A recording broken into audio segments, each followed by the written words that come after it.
근처에 중국집들이 잘 되는 곳들이 좀 있어요. 네. 그쪽 매출을 많이 좀 뺏어왔거든요. 왜냐면 탕수육 하나 시키면 보통 15,000원, 18,000원 하잖아요. 2만 원 넘어가는 경우도 있고. 근데 저희 집에 와서 둘이서 6,000원만 내면 네. 이렇게 나오니까 좀 중국집 네. 하시는 분들 정말 죄송하지만 저희가 그쪽 매출을 많이 뺏어왔다.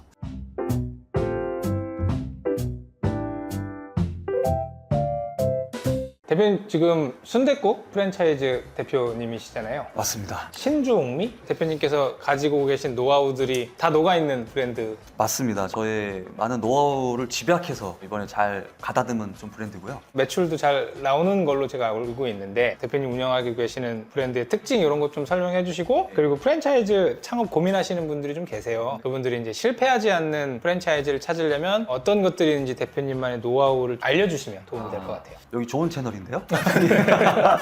지금 신주옥미 같은 경우는 직영점이 3개가 있어요. 그 직영점 3개에 그 2025년 5월 월 평균 매출액이 1억 2천이 좀 넘거든요. 2025년 월별로만 봤을 때 1월부터 5월까지 월 평균 매출액도 저희가 이제 한 1억이 좀 넘거든요. 1억 1천 정도 돼요. 네. 평균 평수는 한 40평이고 월세는 한 330만 원 정도 하거든요. 평균적으로. 네. 근데 굳이 이걸 말씀드리는 이유는 프랜차이즈를 창업하려는 분들한테 좀 더 실패하지 않게 그런 아이템을 선정하고 그런 브랜드를 올바로 좀 여러분들이 선정할 수 있는 방법을 알려드릴 네. 수 있을 것 같아서 앞서 저의 그 매출액을 좀 공개를 좀 신뢰도가 생겨야 되니까. 그럼요. 네. 일단 저는 외식업을 지금까지 10년 동안 하고 있고요. 직영점을 한 18개 정도 창업을 했던 경험이 있고, 과거에 이제 고깃집 프랜차이즈로 한 60호점까지 네. 계약 기준으로는 확장을 했던 경험도 있고요. 그 다점포협회 컨설팅 회원이 한 250명 정도 있어요. 네. 지금까지 250명을 거쳐서 알게 된 저만의 4가지 노하우를 좀 알려드릴 수 있을 것 네. 같아요. 특히나 2025년에 신규로 창업을 하고 싶거나 네. 업종 변경을 하고 싶어 하는 분들한테 도움이 될 정보라고 생각을 합니다. 지금 2025년 확실히 좀 경기가 많이 어렵죠. 네. 많이 어렵죠. 매출도 계속 떨어지고, 창업은 또 줄진 않는데 해도 그렇게 좋은 스코어들을 잘 안 나오더라고요. 아, 잘 못 내시는. 네네. 네, 저희가 근데 이제 2025년 매출을 아까 말씀드린 게 그래도 나름 스코어가 괜찮은 편이어서 괜찮죠. 저희가 어떻게 세개 매장에서 1억이 넘는 스코어를 같이 함께 내고 있는지 그런 방향성에서 봤을 때 여러분들이 어떤 브랜드를 선택하시든 어떤 프랜차이즈를 선택하시든 아이템을 하시든 간에 2025년 현재의 매출이 좋은지를 반드시 봐야 될 것 같아요. 네. 왜냐하면 이제 프랜차이즈 홈페이지에 가면 과거에 이제 특정 잘 나왔던 매출 또는 그 잘 나왔던 고매출을 올린 경우가 있어요. 2024년하고 2023년 하고는 또 달랐잖아요. 그렇죠. 외식업의 흐름도 달랐고 해야 될 어떤 방향성도 달랐잖아요. 네. 또 2024년에서 2025년 좀 다르지 않습니까? 많이 다르죠. 또 가성비라든지 뭐 다르잖아요. 워낙 많은 브랜딩을 또 하고 있으시니까 네네네네. 대표님도 작년과 올해 브랜딩 포인트가 좀 다르시죠? 매년 다르죠. 아, 매년 다르죠. 네. 그래서 저는 2025년 현재의 매출이 잘 나오고 있는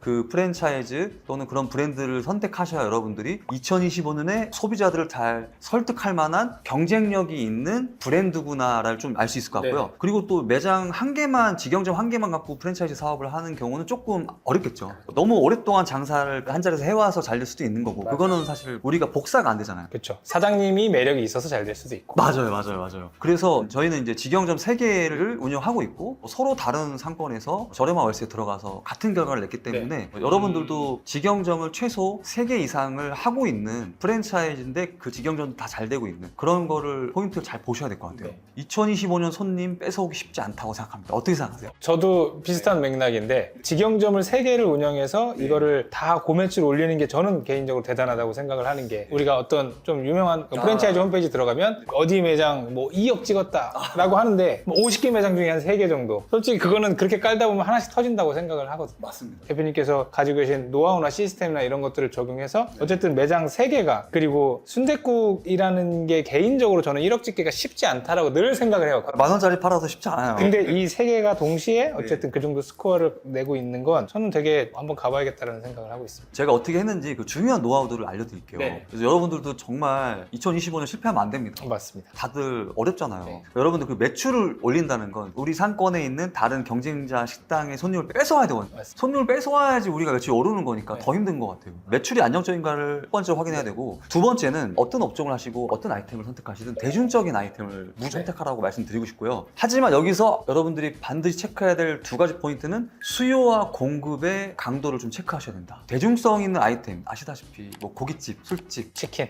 치킨, 카페. 뭐 카페 이런 것도 있고, 한식으로 보면 뭐 칼국수 대중적이잖아요. 네. 샤브샤브 대중적이고, 그다음에 순댓국도 대중적이잖아요. 맞습니다. 그리고 중국집도 대중적이고, 해장국도 대중적이고, 추어탕도 대중적이고, 이런 대중적인 아이템에서 선정을 해야 되는 것 같아요. 어쨌든 수요가 많아야 저도 매출을 잘 낼 수 있는 네. 어떤 조그만 수영장에서 하는 것보다 바다에서 물고기가 더 많잖아요. 네. 나의 경쟁력을 잘 키워서 많은 물고기를 가져오면 매출 높게 쓸 수 있으니까. 하지만 공급이라는 좀 함정이 있는 것 같아요. 뭐냐면 고깃집, 술집, 카페, 저는 개인적으로는 이 세 개 업종은 진짜 너무 힘드실 것 같아요. 왜냐면 경쟁자가 너무 많아요. 네. 공급처도 너무 많아요. 제가 그걸 왜 그럴까 생각해봤는데 20대에서 40대 창업을 하려는 분들은, 저도 그랬고요, 과거에. 저도 고깃집을 시작했으니까요. 근데 대부분 고깃집, 술집, 카페에서 주로 창업을 많이 하고 있는 것 같아요. 네. 저도 작년까지는 고깃집 하라고 했던 사람이거든요.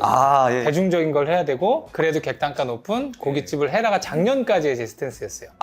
올해 바뀌었습니다. 저 사실 영상 봤습니다. 너무 많아요. 그렇죠, 너무 많죠. 고깃집이 너무 많아요. 물론 이제 대표님의 손을 탄, 브랜딩을 탄, 저는 이제 알거든요. 저 매장, 이거 제이 아빠 대표님 이 손을 탔구나. 저희 회원 중에서도 있어서 네네네. 잘 되니까 알고 있어서, 그 대표님과 같은 어떤 전문가의 완벽한 손길을 타지 않은 이상은 너무 힘든 것 같아요. 네. 그래서 이 공급이 좀 적어야 되는 거. 네. 그래서 저는 뭐 제가 하고 있어서 그런 게 아니라 순댓국 같은 경우, 그 다음에 중국집, 그 다음 초밥, 네. 요건 아직도 괜찮다고 생각합니다. 이런 업종들. 추어탕, 칼국수. 저는 아직도 경쟁자가 그렇게 많지는 않다. 물론 있지만 상대적으로 고깃집, 술집, 카페처럼 경쟁자가 많지는 않다. 아직은 그래서 해볼 만한 게 너무 많다. 이번에 브랜딩 좀 한식 쪽에서 하시는 거 있으시지 않나요? 네네, 하고 있습니다. 할 수 있는 게 좀 더 많이 보이시죠? 훨씬 많이 보여요. 그죠. 저는 항상 브랜딩을 할 때 포인트가 뭐냐면 대중적인 걸 갖다가 얘를 조금 차별화를 만들어서 그 중에서 1등하는 전략을 쓰거든요. 결국에는 말씀하신 것처럼 여기를 고깃집이든 뭐든지 간에 이 대중적인 아이템을 찾는 사람들이 많아야 거기서도 돋보여야 사람들이 일로 모인다고 생각을 해요. 그래서 너무 특이한 아이템은 절대는 안 된다라는 주의고, 카페는 저는 무조건 하면 안 된다는 주의고, 저 똑같습니다. 진짜 똑같습니다. 대신 순댓국, 칼국수 이런 것들은 조금 대중적인 거에서 잘 포장하면 괜찮지 않을까라고 생각을 합니다. 치킨집도 계속 생기잖아요. 경쟁 너무 치열해요. 근데도 계속 생기는 건 결국엔 그만큼 먹는 사람이 많아서다. 맞아요. 말씀하신 것처럼 공급이랑 수요를 잘 균형을 맞춰야 되는 거는 맞는 것 같습니다. 제 말을 다 들으실 필요는 없고, 물론 그러실 거지만, 현명한 의사결정 하실 거지만, 그래도 일단 2025년, 2026년까지는 앞서 언급드린 고깃집, 술집, 카페에는 가급적 어떤 프랜차이즈 선택할 때 보류를 하시거나 현명하게 하실 필요가 있다. 그렇게 좀 생각을 하고 있습니다. 세 번째 말씀드릴 사항은 매출도 잘 나오고 있어. 그리고 참 대중적인 아이템이라 수요도 많아. 근데 이걸로는 부족하고요. 저는 세 번째는 다름이라는 얘기를 하고 싶어요. 그 식당, 그 브랜드만이 갖고 있는 다름이 있는가? 즉 차별화된 포인트가 있는가? 좀 더 쉽게 말하면 같은 칼국수여도 저 식당, 저 칼국수엔 없고 우리 칼국수집에 있는데 그게 정말 좋은 거. 저는 그게 차별화, 다름이라고 생각하거든요. 그게 없으면 내가 어떤 아이템을 하든 이미 그 지역에서 오랫동안 자리 잡은 데가 있고, 그걸 이기기가 너무 힘든다고 생각해요. 이 다름을 여러분들이 어떤 브랜드를 보실 때 그런 차별화를 잘 보는 게 몇 가지가 있는데, 저는 이제 공간 설계를 좀 먼저 보라고 하고요. 두 번째는 어떤 시그니처 그 메뉴, 그 칼국집에 있는, 그 순댓국집에 있는 뭔가 유일한 메뉴가 있는지. 왜냐면 똑같은 메뉴는 머릿속에서 지워버리니까 소비자가 잘 기억을 못 하잖아요. 세 번째는 이제 조금 더 프레임을 분리시켜 준 브랜드. 좀 쉽게 얘기하면 삼계탕집이 있는데 한방 삼계탕처럼 조금 이렇게 프레임이, 내가 아무리 삼계탕집 맛있게 만들어도 기존에 오랫동안 잘하고 있는 분, 유명하신, 이길 수 없으니까 이렇게 분리. 또 어떤 분들은 대구에서 흑마늘 삼계탕 하시는 분도 있어요. 흑마늘 한방 삼계탕. 그러니까 한방 삼계탕하고 안 싸우는 거죠. 또 이제 어떤 분들은 상황 한방 삼계탕을 만들어서 기존의 한방 삼계탕집을 안 싸우는 거죠. 이렇게 조금 더 분리해서, 그리고 그거를 잘 설명할 수 있는 어떤 브랜딩적 포인트가 있겠지만, 일단은 좀 여러분이 보셔야 될 분위기가 한 것 같고요. 그 공간 설계가 포인트가 되는 부분이 있는지 보시길 바래요. 그러니까 조금 이제 여러분들 이해하기 쉽게 설명하면, 칼국수집에 들어가면 카운터 옆에 이렇게 칼국수 치대는 뭐 그런 공간들이 있다거나, 수제 뭐 자가지만 합니다 하고서 있다거나, 아니면은 저 고깃집이 사실 10년 전에는 육부라는 게 존재하지 않았거든요. 삼겹살집에. 그러니까 한우 뭐 있었어요. 근데 삼겹살집은 없었어요. 숙성 고깃집들이 나오면서 이렇게 육부 같은 이제 쇼잉 공간을 설계해서 마치 뭘 대단한 거 하는 것처럼 이제 하는데, 원래 그거 주방에서 하던 거잖아요.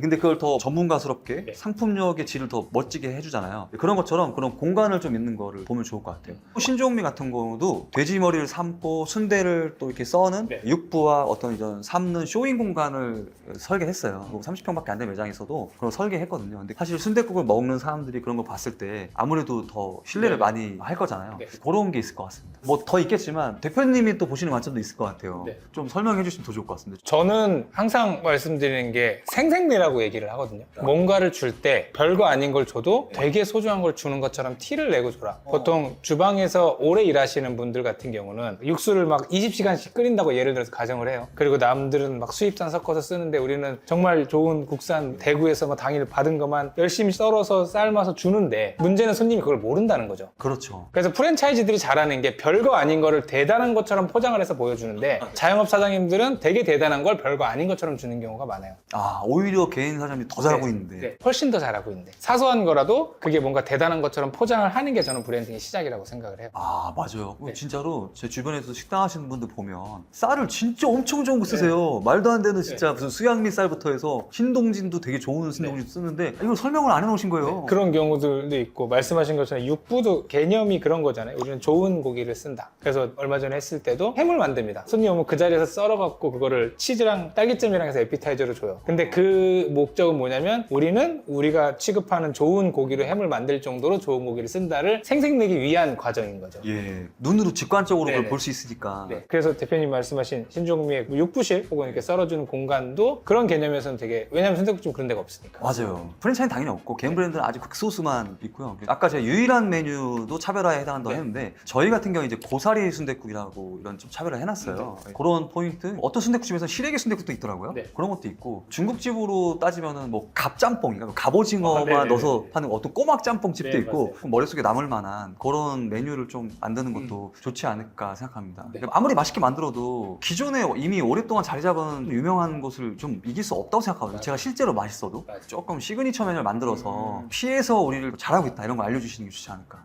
네, 맞습니다. 저도 말씀해주신 것처럼 어쨌든 이런 사업을 되게 오래 해보셨고 다른 분들의 사업도 도와줘 보셨고 대표님 직접 또 하면서 여러 가지 노하우들이 저보다 훨씬 많으실 것 같아서 저는 조만간 신종미 암행 한번 다니게 아 이거 무료 쿠폰 드려야 되는 거 아닌가요? 돈 내고 당당하게 먹고 하겠습니다. 네 번째 포인트는 또 뭐가 있을까요? 연도별로 고민해 볼 부분인데요. 이제 2025년에는 가장 화두가 되는 키워드는 가성비인 것 같아요. 프랜차이즈 브랜드 선택하실 때 2025년형 가성비가 잘 결합되어 있는 브랜드인지, 우리는 지금 2024년형 소비자를 설득하는 게 아니고 2025년형 소비자를 설득을 해야 되거든요. 네. 새로 차리는 브랜드인데 새로 이 동네에 차리는 건데 소비자 설득이 쉽지 않을 거 아니에요. 그래서 앞서 말씀드린 거가 다 있으면 조금 더 설득이 용이해지는데 네. 그래도 재방문을 더 확실하게 해줄 포인트는 가성비라고 봐요. 근데 저는 그냥 싸게 파는 건 정말 극도로 싫어하거든요. 그건 너무 수준 네, 떨어지는 맞아요. 짓이라고 생각해요. 근데 그런 거 말고 여러분들 이해 쉽게 설명하면 예전에 그 쭈꾸미 볶음 보면 쭈꾸미 볶음 나오고 반찬 나오고 공깃밥 주고 이렇게 10,000원에 받았어요. 누가 만들었는지 모르겠지만 지금은 대중화가 돼 있어요. 어떤 분이 거기다 2,000원만 플러스하고 여기에 도토리전, 그 샐러드, 그 묵사발을 주는 거예요. 12,000원이면 사실 돈은 더 받고 있는 건데 가성비도 있고 궁합도 잘 맞는 걸 잘 배치해 놓은 거잖아요. 네. 저는 약간 이런 측면을 좀 얘기하는 거거든요. 이렇게 네. 뭔가 정식화된 가성비 네. 뭐 그런 식의 조금 구조를 잘 설계하면서 네. 나도 제 값을 좀 받지만 상대방도 느끼기에는 너무 좋다, 만족도 좋다, 가성비 좋다 이런 말을 들을 수 있는 거, 좀 그런 거를 좀 저는 이제 말씀드리는 포인트고요. 저희 순댓국으로 따지면 이번에 저희도 순댓국 수육 정식 메뉴를 만들었어요. 네. 근데 일반적으로 이제 순댓국집에서 나오는 그 정식은 순댓국 하나에다가 뭐 순대 3개, 뭐 수육 몇 점 이렇게 나오는데 네. 저희는 순댓국 플러스 이제 수육만 줘요. 수육이 저희가 3,000원만 플러스 하면 내장 포함해서 14점을 주거든요. 그럼 2명이서 시켜요. 네. 그러면은 순댓국 2개 나오고 6,000원만 플러스 된 거잖아요. 3,000원씩 네. 플러스 돼서 그럼 28점이 나와요. 내장 포함해서. 네. 그럼 거의 뭐 사이드 메뉴 수육을 그렇죠. 시키는 15,000원짜리, 네. 18,000원 시키는 똑같거든요. 근데 저희는 원가적으로 문제가 없어요. 왜냐하면 직접 그 이 쇼잉 공간을 통해서 직접 육부에서 원물을 컨트롤 하거든요. 저희도 원가율이 낮고요. 그렇게 줘도 상대방도 참 좋고 그래서 그런지 근처에 중국집들이 잘 되는 것들이 좀 있어요. 네. 그쪽 매출을 많이 좀 뺏어왔거든요. 왜냐면 탕수육 하나 시키면 보통 15,000원, 18,000원 하잖아요. 2만 원 넘어가는 경우도 있고. 근데 저희 집에 와서 둘이서 6,000원만 내면 네. 이렇게 나오니까 좀 중국집 네. 하시는 분한테 정말 죄송하지만 저희가 그쪽 매출을 많이 뺏어왔다. 저는 이제 그런 가성비를 좀 뭐 순댓국을 6,000원에 파세요. 이런 좀 하급 전략 말고요. 맞습니다. 예. 또 좋은 사례 또 있나 대표님 좀? 저는 사례보다 대표님이랑 제가 계속 물론 이제 컨텐츠이긴 하지만 얘기를 하면서 느끼는 게 장사의 세팅값이라 그래야 되나? 이게 되게 비슷하다고 생각을 해요. 왜냐면 제가 순댓국집 상담 가면 꼭 하는 얘기가 뭐냐면 이 동네 중국집 잡으면 이건 성공하는 순댓국이라는 얘기를 맨날 하거든요. 아 이거 비밀인데 저도 이거 사실은 여기서 얘기하게 됐네요. 저 중국집 매출 높은데 주위로 위주로 보고 있고. 예, 그래서 지금 제가 대표님 말씀하신 거 보고 약간 좀 소름이 돋았어요. 아, 똑같은 생각을 하고 계시는구나. 그래서 저도 순댓국집을 가면 세트 메뉴를 되게 가성비 있게 만들라는 얘기도 되게 많이 해요. 아 진짜요? 예. 저도 똑같습니다. 세트 메뉴 정식 이런 거. 그리고 저는 고깃집이 오피스 상권이나 사람 많은 데 가면 점심에 막 전지 수지 섞어갖고 고기 이만큼 쌓아주고 옆에다가 막 조그만 소고기 묵국 주고 샐러드 주고 요거 10,000원에 팔면 사람 무조건 끌어모은다. 이 얘기 진짜 많이 하거든요.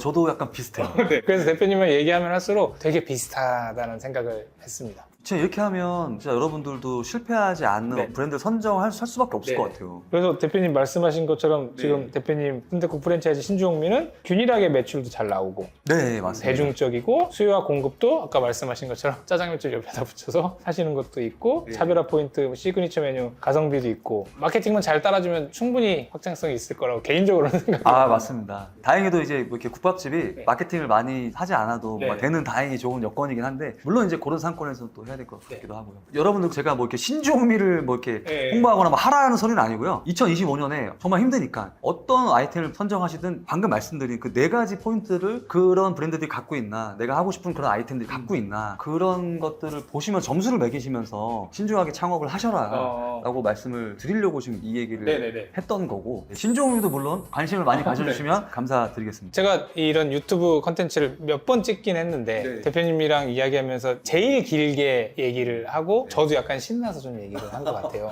더 얘기하고 싶지만 더 길어지면 안 보실 것 같아서 이 정도에서 마무리를 하면 좋을 것 같고, 바쁘신데 여기까지 와주셔서 너무 감사드리고, 창업이라는 게 내가 하고 싶어서 하시는 분들도 있지만 어쩔 수 없이 선택하시는 분들도 계세요. 그래서 창업을 하시는 분들한테 꼭 해주고 싶으신 말씀이나 이런 것들은 좀 잘 챙기셔서 2025년도에 뭐 대박보다는 저는 살아남아야 된다고 생각하거든요. 2025년에 어떻게 살아남는지는 방금 전에 그 4가지 이걸 고려를 하고 하시면 좋을 것 같고요. 우리가 장사를 6개월, 1년, 길게는 뭐 2년 뭐 이렇게 장사하려고 하는 게 아니라 오랫동안 장사로 여러분들이 안정적으로 돈을 벌고 하시려고 하는 거잖아요. 그러면 내가 물건을 파는 사람이 되기보다는 내가 정말 뭘 팔고 있는지를 고민을 좀 해봤으면 좋겠어요. 예. 저희 신종미로 쉽게 좀 이해를 시켜드리기 위해서 설명드리면, 저는 이제 순댓국을 파는 식당이 되지 말자라는 생각을 했거든요. 그러면 이제 기존에 너무나 잘 하시는 분도 있고 나보다 더 순댓국을 잘 만들고 나오시는 분도 분명히 있을 텐데, 그럼 나는 뭘 팔아야 될까 봤을 때 저는 이제 그리움을 파는 식당을 만들자라는 거를 이제 저희 신종미에 제가 앞으로 팔아야 될 거라고 생각했어요. 네. 순댓국이 갖고 있는 고유의 감정선이라고 해야 될까요? 따뜻함, 온정, 푸짐함, 할머니, 아주머니. 왜 우리가 어렸을 적에 시장터에 가면 할머니나 아주머니들이 막 이렇게 돼지머리 삶고 썰어주고 그렇죠. 내어주고 네. 이런 국자 푸짐함을 이렇게 있고. 퍼주고. 예. 그래서 저희가 아까 말씀드린 돼지머리를 삶고 써는 공간 설계를 한 게 그런 감성을 같이 파는 식당이 되기 위해서였거든요. 네. 그러면 저는 다른 순댓국이 두렵지 않은 거예요. 그러니까 여러분들도 여러분들만의 정말 팔아야 될 게 자꾸 이 음식 그 자체가 되기보다는 전체적인 만족도의 합이니까 소비자들한테 전달해야 될 거는 또 무엇을 나는 정말 팔고 싶은지 각자 아이템에 있어서 고민해 보시고, 충분히 머리 쥐어 짜서 터질 정도로 많이 고민해 보시고, 그러면 오래 갈 수 있을 만한 각자의 어떤 식당이 될 수 있지 않을까, 이런 말씀 드리고 싶습니다.